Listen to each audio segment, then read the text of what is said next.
going to get tea. It's Stephanie White. She has had enough of what she has seen from the officials here today. Understandable frustration from Stephanie White. Picture this. It's the biggest moment of your season. You've clawed your way through months of heartbreak, injuries that would have ended most teams' dreams, and somehow you're still standing in the playoffs. Then, just when you think you can finally catch a break, the referees decide to become the main characters. That's exactly what happened when Stephanie White absolutely lost it on the officials, earning herself a technical foul that had every Indiana Fever fan screaming at their TV. Couple of possessions in a row where Aaliyah Boston got the fouls. I thought the first one should have been on Howard. And then here, as Petty's in there, Hillman kind of tosses her to the side a little bit, and that was the straw that broke the camel's ease. But here's the real question that's got the entire WNBA buzzing. Was this really just bad luck? Or did the Fever get completely and utterly robbed in what felt like the most blatant case of referee bias we've seen all season? Stick around, because what went down in Atlanta has fans furious, players livid, and everyone asking if the officials just handed the Dream a victory they didn't deserve. Before we dive into this officiating nightmare, let me paint you the picture of what the Indiana Fever were already. Caitlin Clark, Chloe Bibby right there on the bench. But then you have Sophie Cunningham, Sid Colson, Ari McDonald, all actually having to sit separate from the already dealing with. Imagine walking into the most important game of your season missing half your entire rotation. Not one or two players. We're talking about 6 key contributors who should have been suiting up, but were instead watching from the sidelines in street clothes. This wasn't just any game either. This was game 1 of the playoffs, where every possession matters and depth can make or break your championship dreams. Caitlin Clark, the superstar rookie who'd been carrying this franchise on her reserves here with you guys, which last month, they just weren't able to travel. What does that mean to you specifically, just having them there? Yeah, I was super excited. I think just looking at the injured squad in itself, they just have a lot of knowledge. And so for us, just being able to listen to them, taking what they see, because obviously just them watching is going to be a different view than us on that court. And so super back all season long, was done for the year with a groin injury that crushed Indiana's playoff hopes before they even began. Chloe Bibby, their reliable veteran presence, was sidelined with knee problems that had been nagging her for weeks. Sophie Cunningham and Sydney Colson, 2 players who brought energy and three-point shooting off the bench, were both dealing with their own knee issues that help kind of from a culture-wise and with, just bringing some perspective with you guys. Yeah, we miss them every day on the court. So to be able to have them we had our plane, front of our plane, normally we have empty seats. It was filled on the way here. So, they bring energy, they bring light. A throwaway line that perfectly captured the absurdity of their situation. Despite all this chaos, despite every odd stacked against them, the Indiana Fever came out swinging in Game 1 like they were too stubborn to notice their disadvantages. They jumped out to a 15-6 lead that had Atlanta fans shifting nervously in their seats. Kelsey Mitchell was drilling shots early. They bring their vocal leaders, all of them, so to have them on this trip is huge. And I don't know how we're going to fit everyone on the bench. It's not that long. It's been packed recently, so I'm excited to see how we figure that out, but it'll be great to have them. Looking every bit like the star who'd carried this team's offense all season long. Aaliyah Boston was doing what she does best, dominating the glass and clogging the paint, making every Dream possession a battle. For those opening minutes, it felt like magic was about to happen.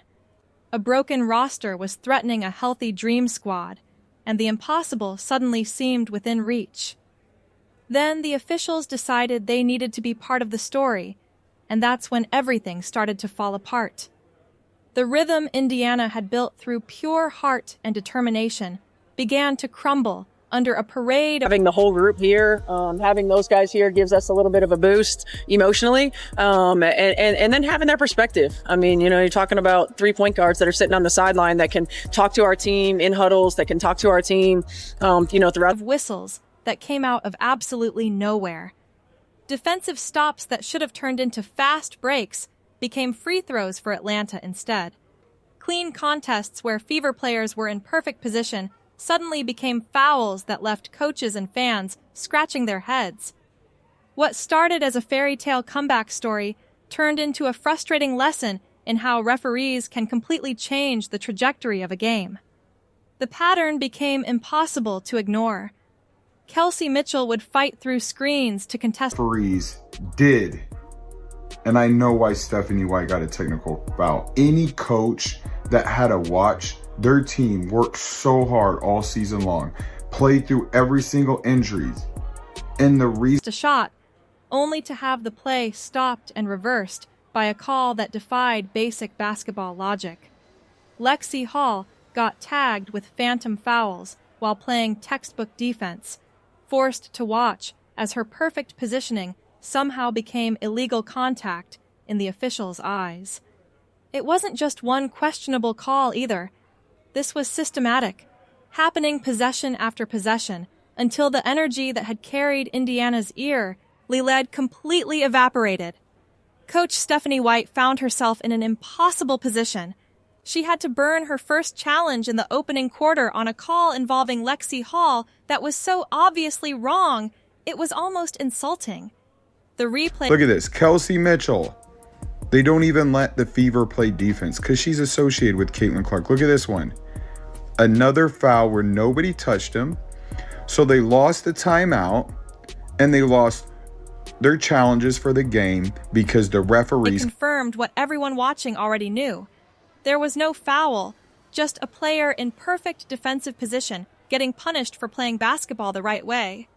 White later admitted that winning 2 challenges so quickly was actually more frustrating than losing them because it proved the referees were clearly missing obvious calls, but she only had limited opportunities to correct their mistakes. By the second quarter, she'd already spent both challenges trying to keep her players from drowning under questionable officiating. Meanwhile, Atlanta's physicality was allowed to run completely unchecked. Fans watched Brittany Griner throw elbows into Aaliyah Boston on post-ups without a whistle. They saw Dream players shove and grab Indiana defenders. But they had to waste their first challenge on this play. Here we go, look at this. She gets elbowed in the face, and they call a foul on Brianna Turner. And then Lexi Hall turns around to go back on defense, while the referees looked the other way. The double standard was so blatant, it felt intentional. Lexi Hall became the poster child for everything wrong with the officiating that night. She was called for a foul on Ryan Howard, despite being nowhere near illegal contact, forced Indiana to waste a challenge, then got hit with another phantom call minutes later. She was thrown out of bounds by an Atlanta player with no foul called, only to get whistled for breathing on someone during the next possession. The inconsistency was maddening, and you could see the frustration building on the Fever bench with every bogus whistle. By the fourth quarter... Do you think they called it? No. And look at this, Lexi Hall did not touch her. Didn't even touch her. And she gets free throws. Here we go. Kelsey Mitchell touched her hip lightly.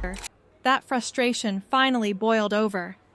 Stephanie White had watched her team fight through injuries all season long, had seen them battle their way into the playoffs against impossible odds, and was now watching referees tilt the floor against them in the biggest moment of their year. When Ryan Howard pulled on Shaw Petty without drawing a whistle, White finally said what every Indiana fan was screaming at their television. The officials hit her with a technical foul for expressing the same frustration that had been building all game long. But here's what made this whole situation even more incredible. Despite everything working against them, the Indiana Fever never stopped. Remember that play, okay? Boston, foul. But look at this. So she goes for the ball, and then they call a foul on Lexi Hall. Look at fighting. Kelsey Mitchell put up 27 points, a playoff career high, shooting nearly 50% from the floor and hitting almost every free throw she earned. She wasn't just getting buckets either. She was facilitating the offense with 4 assists and even contributed a block, doing absolutely everything possible to keep her team in the game. Every time Indiana's offense dried up, Mitchell seemed to force it back to life through sheer willpower. The absence of Caitlin Clark's range created massive spacing problems that Atlanta exploited perfectly. Without that threat of someone who could pull defenders 25 feet from the basket, the Dream had no reason to respect Indiana beyond the arc. They packed the paint, cut off driving lanes, and dared the Fever's secondary players to beat them from distance. That created a brutal environment inside for Aaliyah Boston, who still managed to grab 12 rebounds. Game and being able to notice the playoff playing in such a physical game like today. Yeah, I mean, I think we knew coming in it's playoffs, it's going to be physical, and we're going to have to learn how to play with that, especially this team is inherently a physical team. So for us, knowing that's the case. While battling through foul trouble and multiple defenders on every possession. Lexi Hall gave every ounce of energy she had, contributing 9 points that might not jump off the stat sheet, but mattered enormously in context. She buried one of Indiana's only threes on a night when the rim looked unforgiving for everyone else. Chased Atlanta defenders around screens, and fought for loose balls with the intensity of someone who refused to let her season end quietly. Even when her shots weren't falling at a high clip, Hall's energy provided the kind of spark that doesn't always show up in box scores, but can shift entire games. Meanwhile, Atlanta was a lull. To roll fresh bodies at Indiana like waves hitting the shore. Alicia Gray and Ryan Howard both went for... And being able to respond, I think there's things that we're able to watch and film on how to handle that better, not letting the refs determine, how that physically is impacting us, but just continuing to play through that. It's definitely something we're going to have to work on and watch film and get better at, but that's part of playoffs, and that's part of... 20 points. Naz Hillman provided a huge lift with 16, and Brittany Griner's presence in the post drew extra defenders while creating space for her teammates. The contrast couldn't have been more obvious. One side had weapons to rotate in and out, while the other was praying their stars could keep standing as the minutes ticked away. Indiana shot under 35% from the field overall, and when the Dream kept securing second-chance opportunities off offensive rebounds, that gap began to widen into something insurmountable. But the most impressive takeaway wasn't found in the shooting percentages or the final score. It was the fact that this decimated roster never folded, never gave up, never stopped believing they could find a way to extend their season. Either. You'd think after 20 of them, look at this. So that's a foul, right? But watch when the Fever do it 2 times in a row, same exact thing. But it's not a foul when the Fever drive. Look at this. It's not a foul when the Fever... So how do you even measure success in a situation like this? Is it about the final score, or is it about the pride that comes from fighting until the very last buzzer? That's the impossible dilemma the Indiana Fever faced in Game 1. On paper, they were completely outmatched. On the court, they refused to quit.